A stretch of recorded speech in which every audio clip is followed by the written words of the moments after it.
My name is Kirk. I want to share a little bit with you about a project that I and a few friends have begun, and give you a little idea of where it started and maybe where it's going. When I was growing up, I was always aware of the power of words, and perhaps one of the first individuals who brought that awareness to the consciousness of the American people was Muhammad Ali, when he proclaimed himself to be a bad man and a pretty man, and a man who could float like a butterfly and sting like a bee. And in our present day, I've spent a good deal of time listening to another man use words to his advantage by labeling people, tagging them with statements about losers or low energy or thief or cheater or liar, things like that, power words, and then repeating that and using alliteration and short phrases to try and capture people's focus and awareness and use that to his advantage. And that man's Donald Trump. And after listening to him for a number of months and trying to get a feel for exactly who he was and where he was going and what his intent was, I decided, well, it was my turn to use some words about Donald and to use the same kind of style and power that he used to his advantage, and to say something about what my feelings were about him and his character and the fact that he has suggested that he's the best person in our entire country to lead us into the future. And I decided to say that Donald was a fraud. Trump is a fraud. He's completely bankrupt. He's a bully, a bigot, and a bumbling buffoon. Now, Donald's not the only bumbling buffoon. We've all been buffoons at different times in our life. We've all paid a stupid tax when we did something that wasn't well thought out, or that we couldn't see the end of it and where it was going and how it might impact us or others. But I'm not sure exactly what Donald's doing and where his game is, but I know he is a buffoon. And I know he's lacking of character, and he certainly isn't someone that I'm going to vote for or that I want to see lead our nation. And that's how I decided to make a placard with those same words and identify Donald in that way and affix it to my car. And I really wasn't sure what I'd do or where I'd go with that, but I did. I had a magnetic sign made, and if you follow some of the information that this video might lead you to, you'll see what that looks like. And I put it on my car, and I drove to Costco here in Kansas City in Midtown. I pulled up and I fueled my vehicle, and it was a hot day, so I pulled into a little spot near the fuel pumps in the shade, and I went into Costco, bought a few items, and I came back out.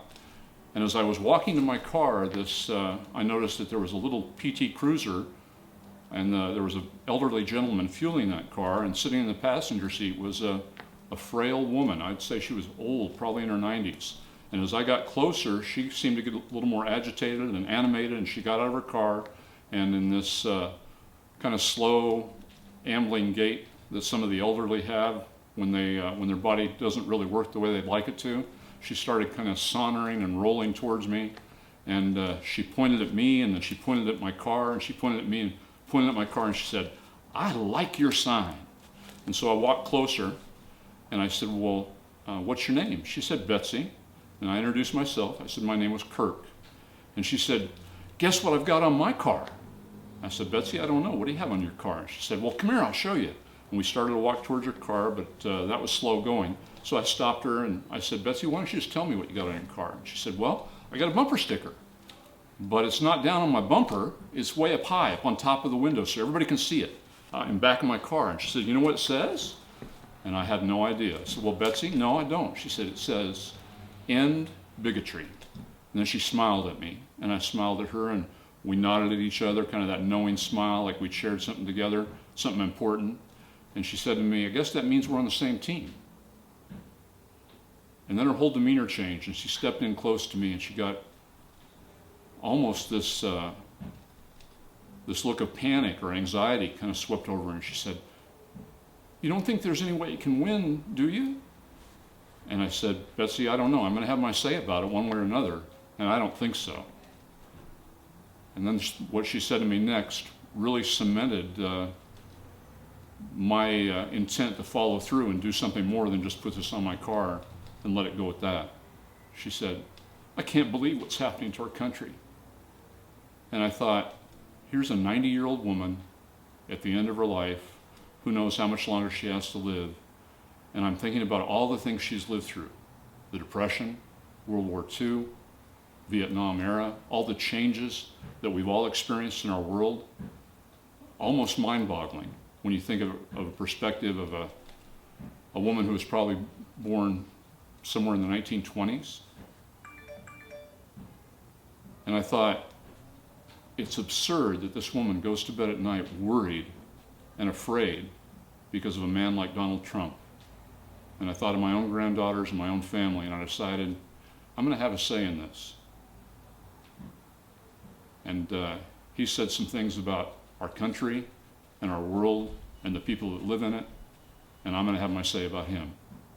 And that's how all this began for me, and that's why I'm embarking on a journey to see where it goes for all of us. So my best to you, blessings to you and your families. And remember, America is great. It's always been great. It doesn't need a man like Donald Trump, who is so lacking in character and ability, to pretend that he's the guy who's going to make it great again. The problem is that we can't see it sometimes because there's people like Donald muddying the water.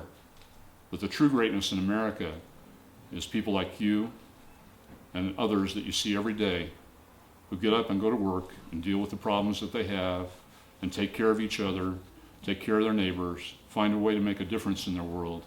And they do it on the basis of the golden rule, which is treat each other the way you'd like to be treated. Something that I've rarely seen Donald do. And I certainly am not going to permit a man like that to become the leader of our country without having my say in the matter. So I hope things get interesting for all of us, that we can come to a point where we have a dialogue and we think about what's happening, and then we take some actions to make our world and our country and our lives a little bit better and a little bit healthier each day. And we find that a way to do that for others. So my best to you, whomever you are and wherever you are. Remember, be humble and decide and be purposeful about what you want to be and what you think we should become.